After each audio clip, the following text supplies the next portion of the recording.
खुशी का मुजाहरा किया जाता है कि जी नया साल शुरू हो रहा है। जैसा कि अब 2022 चल रहा है,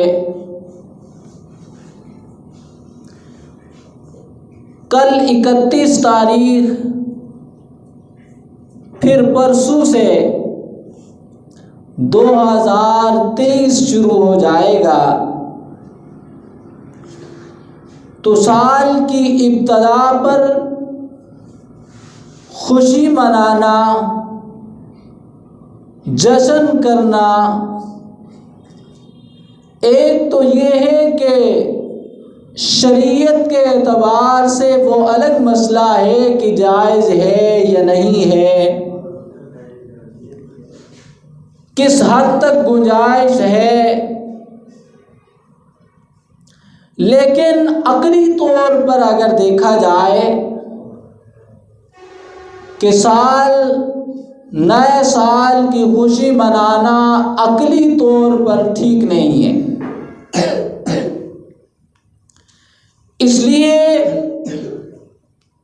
कि नया साल शुरू होने का मतलब ये है कि हमारी ज़िंदगी का गोया 1 साल कम हो गया। 2022 ख़त्म हुआ, मतलब ये हुआ कि हमारी ज़िंदगी में से 2022 का साल निकल गया। हम अपने इख्तिताम की तरफ तेज़ी से आगे बढ़ रहे हैं। मसलन हमारी उम्र अगर फ़र्ज़ कर लें कि 50 साल है, तो उसमें से 1 साल गोया कम हो गया। तो साल का कम हो जाना ये खुशी का मकाम नहीं है, ये तो गम का मकाम है। गम के लम्हात हैं कि हम अपनी मौत के करीब हो रहे हैं, हम अपने अंजाम के करीब हो रहे हैं। इस बात को मिसाल के साथ समझा जाए कि एक आदमी को काजी ने ये फैसला सुना दिया है, जज ने ये फैसला सुना दिया है कि इसे सजाए मौत देनी है। मसलन मुल्तान की अदालत ने किसी आदमी के लिए ये फैसला सुनाया कि इस आदमी को लाहौर हाई कोर्ट में, लाहौर की अदालत में, लाहौर इस आदमी को फांसी दी जाए। अब इसे मुल्तान से लाहौर की तरफ ले जाना है। मुल्तान से लाहौर जाते हुए जब भी कहीं किसी स्टॉप पर रुकेंगे, वहाँ वो आदमी खुशी नहीं मनाएगा कि चलो मैं अपने सफ़र मंजिल की ये सफ़र मैंने तय कर लिया है, खुशी मनाऊं। अब मैं मियाँ चनू पहुँच चुका हूँ, तो खुशी मनाए कि मैं मियाँ चनू पहुँच चुका हूँ, मुल्तान से सहीवाल पहुँच चुका हूँ। तो खुशी नहीं मनाएगा, बल्कि जिस स्टॉप से, जिस इलाका शहर से वो गुजरेगा, जो वो अपनी मंजिल के करीब होता जाएगा, उतना वो घबराहट और परेशानी के आलम में चला जाएगा। कि मैं तो अपने मकसूद, अपनी मौत के करीब पहुंच रहा हूं, अब मेरी फांसी घाट में थोड़ा सा सफर बाकी रह गया है। इसलिए नया साल, चाहे वो इस्लामी साल हो, चाहे वो शमसी साल हो, इस मौका पर खुशी का इजहार, तकरीबात ये अक्ली तौर पर भी समझ में नहीं आती, इसलिए कि ये बल्कि हमारे मुहासबे का वक़्त है, सोचने का वक़्त है कि एक साल हमारी जिंदगी में से वो ख़त्म हो गए, हम मौत के करीब पहुंच गए।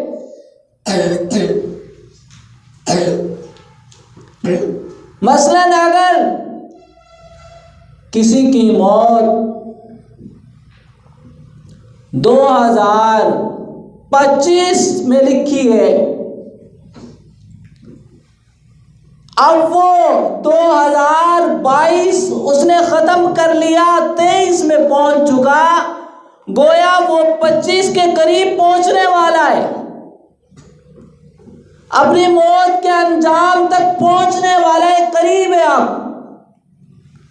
अब उसके हाथ से 18 भी गया, 2019 भी गया, 2020 भी गया, 21, 22 भी जा रहा है, अब वो 25 के करीब 2, 3, 4 साल में पहुंच रहा है, गोया वो अपनी मौत के करीब पहुंच रहा है। अब जो आदमी मौत के करीब पहुंच रहा हो तो अकल ये तस्लीम तो नहीं करती कि वो खुशी मनाएगा। एक आदमी को पता हो कि 2025 में एंड है तो कहां वो खुशी मनाएगा, वो तो गम करेगा कि मैं अपने अंजाम की तरफ पहुंच रहा हूं, लेकिन अंजाम की तरफ पहुंचना तो हर किसी ने है, मौत तो हर किसी को आनी है, लेकिन फिक्र इस बात की करनी होती है कि मैं अपने अंजाम की तरफ, अपने इख्तिताम की तरफ जो जा रहा हूं, जिस मंजिल के इख्तिताम की तरफ जा रहा हूं, और उसके बाद जो एक सफर और एक मंजिल शुरू होने वाली है, उस मंजिल की मैंने तैयारी की है या नहीं की। सोचने का मकाम तो ये है, फिक्र का मकाम तो ये है कि हम अपने इख्तिताम की फिक्र करें, हम अपनी आगे वाली मंजिल की फिक्र करें, कितना हम जिंदगी में रहकर उस आगे वाली जिंदगी का, आगे वाले सफर का सामान तैयार कर रहे हैं, कितनी तैयारी कर रहे हैं, इस चीज की फिक्र हो। हदीस पाक का मफ़हूम है कि इंसान दो चीजों के बारे में हमेशा गफलत में रहता है, हमेशा लापरवाही करता है। उनमें से एक चीज है फुर्सत, एक चीज है सेहत, दूसरी चीज है सेहत। इंसान हमेशा इन दो चीजों में गफलत करता है। इंसान के पास फुर्सत है, मोहलत है, वक़्त है, वो धोखे में रहता है कि ये फुर्सत, ये मोहलत मुझे हमेशा मिली रहेगी, लेकिन ऐसा नहीं है, ये उसका धोखा है। फुर्सत हमेशा नहीं मिला करती। आज अगर फुर्सत है, वक़्त है, कल को ये फुर्सत खत्म हो जाएगी। इंसान दूसरी चीज के बारे में धोखे में पड़ा रहता है कि आज मुझे सेहत मिली है, ये सेहत हमेशा रहेगी, ये उसका धोखा है, फ्रॉड है। सेहत हमेशा नहीं रहेगी। तो ये नबी करीम सल्लल्लाहु अलैहि वसल्लम की यह हदीस मुबारक का मफ़हूम है कि इंसान इन दो चीज़ों में हमेशा धोखे में पड़ा रहता है। कहते हैं आज अब तो जवानी है, अब तो जवानी है, अब क्या नमाज अदा करनी, देखी जाएगी जब बुढ़ापा आएगा, जब जवानी खत्म होएगी फिर मैं नमाज पढ़ लूंगा। धोखे में रहता है आज सेहत है, मुझे क्या होना है, हमेशा सेहतमंद रहूंगा, कोई टेंशन नहीं। लेकिन जब फुर्सत खत्म हो जाती है, जब ताकत जवाब दे जाती है, फिर सोचता है कि काश मैं उस फुर्सत को काम में ले आता, काश मैं उस जवानी को काम में ले आता। सेहत है, कोई कदर नहीं, कोई फिक्र नहीं, बेफिक्रा गफलत में पड़ा हुआ है। जब बीमारी आती है फिर उसे एहसास होता है कि सेहत बड़ी नेमत थी, सेहत भी कोई चीज थी जिसकी मैंने कदर नहीं की। जवानी है, शबाब है, ताकत है, गफलत में है, वो सोचता है कि ये हमेशा रहेगी, लेकिन ऐसा नहीं। एक न एक दिन जवानी खत्म होने वाली है, बुढ़ापे में आना है। जब बुढ़ापा आया फिर सोच आती है, फिर समझ आती है कि जवानी तो मैंने ऐसे ही गुजार दी, मुझे तो जवानी की कदर ही ना थी उस वक्त। क्यों कदर ना थी, क्यों सेहत की कदर नहीं है, क्यों जवानी की कदर नहीं है?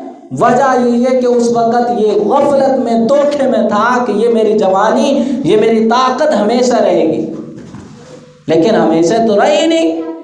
अब बुढ़ापा है तो अब पछतावा है कि मैं जवानी में ये भी कर सकता था, जवानी में ये मैंने करना था, ये भी मैंने नहीं किया। अब दिल चाहता है ये भी करूं, वो भी करूं, लेकिन बुढ़ापा है, कुछ कर नहीं सकता, कमजोरी है, कुछ कर नहीं सकता। काम दुनिया के एतबार से हो या वो कोई दीनी एतबार से हो, जवानी में सोचता रहा कि रोजे रखूं, कि रोजे क्या रखने, नमाजें क्या पढ़नी, इबादत क्या करनी, जब बूढ़ा होऊंगा कर लूंगा, फिर अल्लाह अल्लाह ही करेंगे। हज करना है तो हज क्या करना है, जब बूढ़े होंगे तो कर लेंगे। लेकिन जब बुढ़ापा आया, जवानी गई, फिर सोच आती है तो इबादत का वक्त तो भी वही था, हज का वक्त भी वही था, अब तो दिल ही नहीं करता, अब कुछ करने को जी चाहता है लेकिन कर ही नहीं सकते। इसलिए जवान आदमी जवानी की कदर करे, सेहतमंद आदमी सेहत की कदर करे, और फुर्सत वाला आदमी फुर्सत की कदर करे। इसलिए हमें ये सोचना चाहिए कि हम जिंदगी किस हाल में गुजार रहे हैं, हमेशा धोखेबाजी में न रहें। जितना हो सके हम अपनी जिंदगी को कीमती से कीमती बनाएं, हम अपनी जिंदगी की कदर कर लें, लम्हों की, वक्त की कदर को पहचानें, आज जो लम्हा गुजर गया, ये पूरी जिंदगी में फिर ये लम्हा नहीं आएगा। आज जो घंटा गुजर गया, जो कल वाला दिन गुजर गया, पूरी जिंदगी ये फिर दिन लौट कर नहीं आएगा। इसलिए आज ये जो साल गुजर रहा है 2022 जो खत्म हो रहा है, पूरी जिंदगी 2022 नहीं आएगा। इसलिए जिंदगी की कदर की जाए, अपना मुहासबा किया जाए। नए साल की खुशी में ना कि ये हम खराफात में पड़े, गुनाहों में पड़े। ये भी अजीब बात है कि नए साल की इब्तदाई हम गुनाहों से शुरू कर देते हैं। हालांकि बस में, हाईएस में सफ़र किया जाए, ड्राइवर शुरू में सफ़र शुरू होता है, शुरू में तिलावत शुरू करता है, कोई नज़म, कोई हम्द लगा देता है, कोई तिलावत, किस लिए? समझता है कि मैं गुनाहगार तो हूँ, चलो ठीक है मैं गाने तो चलाता हूँ, वो एक मेरा बुरा फेल है, लेकिन मेरे इस सफ़र की इब्तदा, मेरा सफ़र की जो शुरू है, शुरू तो अच्छे नाम से हो, शुरू तो तिलावत से हो, ताकि सफ़र पूरा ठीक गुजरे। लेकिन इस मौके पर नए साल शुरू होते ही हम उसकी इब्तदाई गलत कर देते। हम उसकी इब्तदाई गंदी महफिलों से, उसकी इब्तदा गंदी तकरीबात से, गुनाहों से कर देते। जब इब्तदाई गलत होगी तो फिर आगे के पूरा साल ही ऐसे गुजरना है।